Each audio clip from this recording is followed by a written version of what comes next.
how's it going today? We are going to be installing these guys today.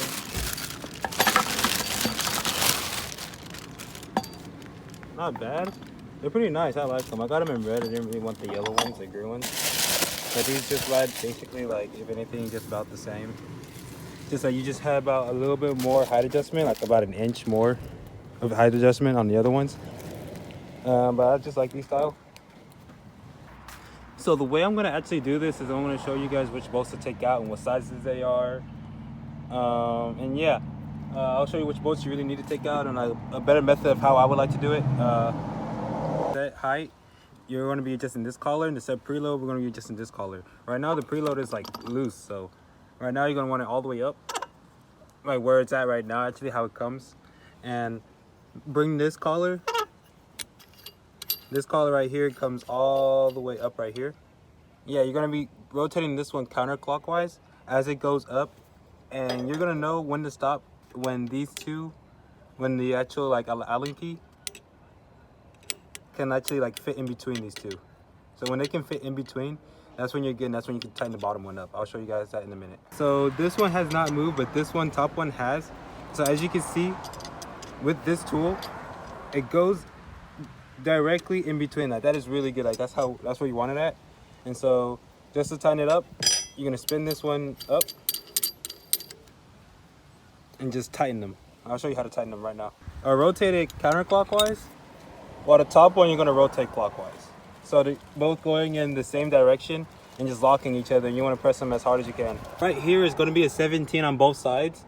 And this is actually the nut right here, you can tell with the screw coming through it. So it's easier if you just actually have a wrench on the other side while you're drilling out this side. And at the top, they're all 13s. You're gonna have a bolt right here, and right here. So it's just those 3 bolts, and I'm gonna go ahead and try to take it out right now so we can see how we're gonna adjust the height. All right, guys, so this is what I did. So what I did was I just took a jack and just lifted it by the lower ball joint right here underneath. So I could be able to take these bolts out right here, so the shock wouldn't just come flying out from the bottom and risk damaging something. I don't know, but that's what I did. Then I'll take out that bottom bolt later after the top is disconnected. All right, after you have majority of that done, you want to take off your strut assemblies or accessories. So this is your brake line fluid, a few crimp brake lines right here. This is a 10 millimeter, I believe. Let me see. Go ahead and find your 10. And right here, and actually it's a 12. All right guys, so another thing with this bolt right here, the one that we're looking at right now that connects that to that, be careful, be very careful with this bolt, because I literally almost stripped it out. So I used an impact and just get it out fast and like a band-aid, get it off fast and like easy, then just use a wrench and risk stripping it. So in my advice, use a little torque wrench like I got right here. All right, so we were able to get the coilover out of it, but what we did was we just really disconnected the upper ball joint, so it was easier to just slide out to like 2 seconds. Literally just one bolt, no problem. So as you can see right here, the height difference is really different. So what you're gonna do is undo this collar right here, and I'm gonna kind of match the previous height difference, but just a little bit lower. So what you're gonna do is once you disconnect this, you're gonna want to spin the bottom. As so. Lift it up. Yeah. Like that. Once you spin the bottom to your desired height, or just once you're spinning it counterclockwise, that's indicating that you're actually lowering the car, but spinning it the other way indicating that you're wanting to lift the car. All right, so right now we have the height set. What I did was I went a little bit lower than before, just I wanted to see like how it would sit, and then anytime you can always lift the car back up, it just is adjusted with the Allen key. So now we're gonna throw it in, and that's it for the front, and I will show you guys the back, how to do the back in a little bit. All right, so we got everything buttoned up. We have 3 13s in here. We have this upper control, the upper ball joint up here. We had to take it out to remove the coilover because we found it easier. It doesn't take long. It's literally one bolt right there.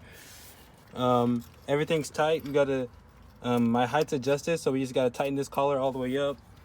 These lines are in. This line is in with the bolt, and bottom is in. Also with the sway bar link is in. So we really had to just take out the ones that I named. And right now we're going to be moving on to the rear.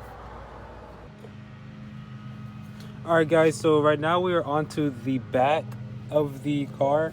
What you're gonna do is you're gonna see a bolt right here. This is gonna be a 17.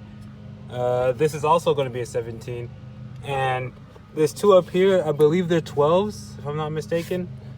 And we're getting this bolt off to remove this spring and then put it back on there because we actually need this actual thing. We actually need this part to drive, and we are going to replace this strut right here with the new one right here. So it should be the same with measuring preload, like how I showed you how to adjust it. It's literally just the same, how to do it in the back. All right, guys, so point of reference, these bolts right here, you put in. Remember, nothing really goes through here. And up here, had to struggle using the pass bolts, so I just got some regular old nuts and just screwed them in because the old one weren't fitting anymore for some particular reason. The height is already set on this before I put it in, and so if you're struggling for it to aim it into those holes, what I did was I just unscrewed this and kind of like positioned it so it was easier to go up there. And yeah, I'm gonna finish the other side and show you guys how it looks when it's down all the way. Sorry I didn't get to the video yesterday. It's the next morning. I got sick. But yeah, this is how the car's currently sitting. I'm gonna settle a little bit. I kind of like it. There's more adjustment room for the rear. I'm gonna adjust it later on today. And yeah, it looks pretty nice. I drove it last night here. I drove it last night home, and it rides super smooth. And it just rides like, it has great ride quality. It's so beautiful. I don't feel any more shaking in the steering wheel anymore or anything else that I was like concerned about before. But yeah, it rides really great now. And thank you for watching the video. Yes, Racelands are good. I love them. Thumbs up. And easy, very easy to install. And that's it for this video. Thank you for watching, and thank you.